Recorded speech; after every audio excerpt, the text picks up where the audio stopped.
제가 2001년에 여기 이사 올 때 인구가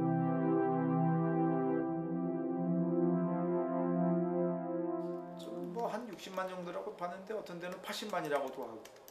근데 그나마 그때 녹지도 많았고 공기도 맑았고 저희 집에서 하늘을 보면 별이 보였어요. 근데 이후로 갈수록 점점점 도시가 확장이 되는 겁니다. 숲이 사라지고 그 다음에 곳곳에서 이 공사장 소음이 들리고 그리고 먼지가 늘어나고 노는 매워지고 새는 줄고 한마디로 삶의 질이 떨어진 거죠. 교통은 혼잡해지고. 자, 처음에 쾌적한 도농 복합 전원도시다 이런 꿈을 안고 왔어요. 그래서 또 일산 신도시에 산다, 고향 시민이다 하면 상당히 자긍이 있었습니다. 그때 어느 틈에 야, 내가 왜 이렇게 좀 힘든 데서 살게 됐지? 근데 이런 하소연을 저만 하는 게 아니고 많은 분들이 하시는 거예요. 그러니까 대부분 아파트에서 살다 보니까 아파트 안에 자기 그 문을 딱 닫고 들어가면 이 공동체의 일에는 별로 관심을 안 기울이게 되죠.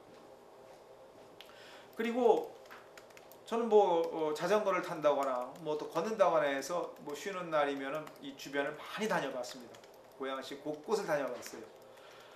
근데 왜 그렇게 한 곳에 가면 논이 있고 밭이 있고 내 논은 메워지고 거기에 창고가 농업용 창고라고 하는데 농업용 창고가 아니라 물류 창고고 또 어느 틈에 그게 공장으로 바뀌고 먼지가 나오고 폐수가 나오고 근데 그 옆에 빌라 단지가 들어서고 또 아파트 단지가 들어서고 요양병원이 들어서고 축사가 들어서고 아니 이게 뭐야 이게 대체 이게 사람 사는 곳이냐 무슨 도시가 이렇게 무계획하냐.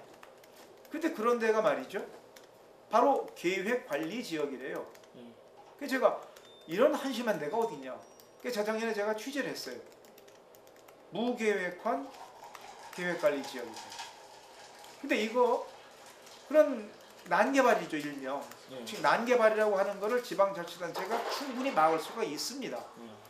그런데 예를 들어서 빌라를 짓는다고 하면 일정 규모가 넘어가면 그 빌라를 짓는 업자는 규정의 법규에 따라서 주민 편의시설, 뭐 녹지라든가 또 공원이라든가 놀이터 뭐 이런 거를 짓게 돼 있습니다. 만들게 돼 있는데 그걸 피하려고 쪼개기라고 그러죠. 네, 그렇죠.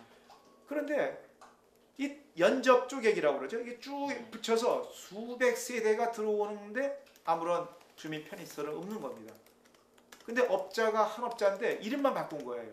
똑같은 설계, 똑같은 모양의 똑같은 시공자입니다. 그 현장에 나와보면 될 거 아니에요. 그렇죠. 그런데 이 고양시의 공무원들은 그냥 도장만 찍어주고 있는 겁니다.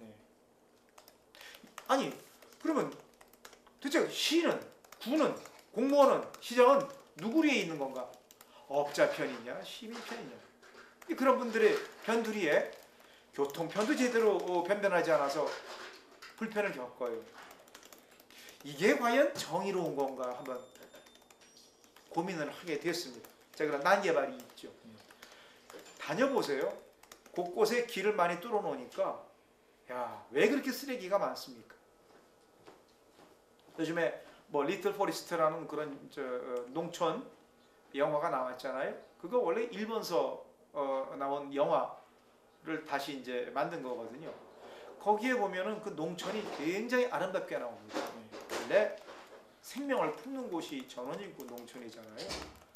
그런 농촌과 또 도시가 함께 이렇게 조화롭게 있으면 그게 참 아름다운 도농 복합 도시입니다. 변두리에는 전혀 행정의 손길이 미치지를 않습니다. 그런 데서 쓰레기 태우고 먼지 나고 이런 기본적인 관리조차 못하는 게 무슨 행정이냐 하는 그런 좀 분노가 치밀어 솟았지요. 그래서 제대로 관리 안 돼서 시민의 삶의 질이 떨어지는 문제, 삶의 질. 자, 그러더니 어떻게 됩니까? 또 하나는 계속 갈수록 고층 건물에 아파트 단지나 이런 인구가 늘어납니다. 자, 원래 고양시가 살기 좋은 곳이고 주거가 한정되어 있으면 많은 사람들이 살고 싶어서 들어올 거 아니에요. 그런데 난개발을 안 하고 그러면 이 지역의 주거 가치가 어떻게 됩니까? 높아지면, 다른 말로 쉽게 말하죠. 시민들의 삶의 질이 좋아지고 시민들의 재산 가치도 따라서 높아집니다. 이게 없어요. 계속 난개발하니까. 그게 주민들 하는 말이, 아니 똑같이 시작했는데 왜 다른 신도시, 예를 들어 분당이라든가 이런 데보다는 왜 여기는 이렇게 지저분하고 재산 가치도 떨어지느냐. 재산이라고는 달랑 그거 하나인데 진짜 이런 하소연. 또 베드타운이라고 그러잖아요. 일자리가 별로 없고. 그런데 고양시에서 자랑하는 거 보면은 맨날 전국 으뜸 뭐 한국 최초 제일 이런 최상급 표현을 씁니다. 그래서 제가 찬찬히 들여다봤죠. 과연 그런가? 아니에요. 예를 들어 2016년도에 고양시를 찾은 관광객 수가 1186만 3천 명이다. 이게 지금 최성 시장의 업적으로 고양시정 홍보지에 작년 9월호인가에 제가 봤습니다. 근데 그 9월호에 표지서부터 앞표지서부터 뒷표지까지 거의 모든 페이지에 시장의 이름과 얼굴이 빠진 게 페이지가 없습니다. 다. 그리고 그 중에 하나, 고양시 인구가 104만이잖아요. 그 당시에. 고양시를 찾은 관광객의 수가 1186만 3천 명이다. 제가 그걸 보는 순간 깜짝 놀랐어요. 아, 이건 뉴스다. 이거 관광 으뜸 도시다 진짜. 근데 이 통계가 어떻게 나왔을까 궁금해서 그 이제 고양시에 전화 걸었더니 뭐 관광부서에서 준 대로 실었을 뿐이다. 그 부서 또 전화를 해서 알아보니까 아, 자기들은 문화관광부의 집계 지침에 따랐을 뿐이다. 아, 그래요. 저는 방송대에서 관광학과 공부도 했습니다. 이건 문화관광연구원에서 하는 통계 자료거든요. 확인해 보니까 그게 바로 거기서 나온 자료인데, 입장객 수를 세는 관광 지점이라는 곳이 있습니다. 거기에 입장한 관광객, 그러니까 입장객 수를 그냥 단순 집계한 것일 뿐이에요. 그래서 그 집계를 통계를 관리하는 그 문화관광연구원에서 이렇게 얘기합니다. 단순 집계한 것이기 때문에, 단순 합산한 것이기 때문에 특정 지역이나 지자체의 관광객 통계로는 사용할 수 없습니다. 이렇게 딱 빨간 글씨로 돼 있는 거예요.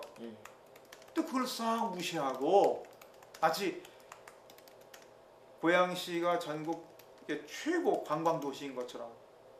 그래서 제가 지적을 했습니다. 정정하세요. 그랬더니 12일로인가에 뒷면에 조그맣게 정정을 했더라고요. 자, 이게 청계천에 물고기 풀어놓고 청계천의 생태계 좋아졌습니다라고 과장 홍보하는 거나 뭐가 달라요? 시민을 속이는 겁니다. 이런 여러 가지 등등 생각을 해보니까, 아, 이 고양시는 특정 정치인이나 공무원들이나 이런 사람들이 이익을 위해서 움직이는 도시지, 시민들의 목소리는 반영 안 하고 시민들의 행복이나 여기에는 별로 관심이 없다 하는 걸 느끼게 됐습니다. 절감을 하게 됐죠. 그러던 차에 이제 지난 3월 말에 그 미세먼지 문제로 엄마들이 흘리는 눈물, 평소의 한숨, 이게 작용을 해서 그래서 제가 나서게 된 거고요. 결국은 이제 고양시가 행정을 펴려면 누가 주인인가, 그 다음에 시민들이 진정으로 원하는 것이 무엇인가, 시장이나 시의원들이나 몇몇 공무원 선에서 결정할 게 아니라 폭넓게 시민들의 의견을 귀 기울여 듣고 시민들의 말씀 받고 그렇게 해서 결정을 했으면 좋겠다 싶습니다.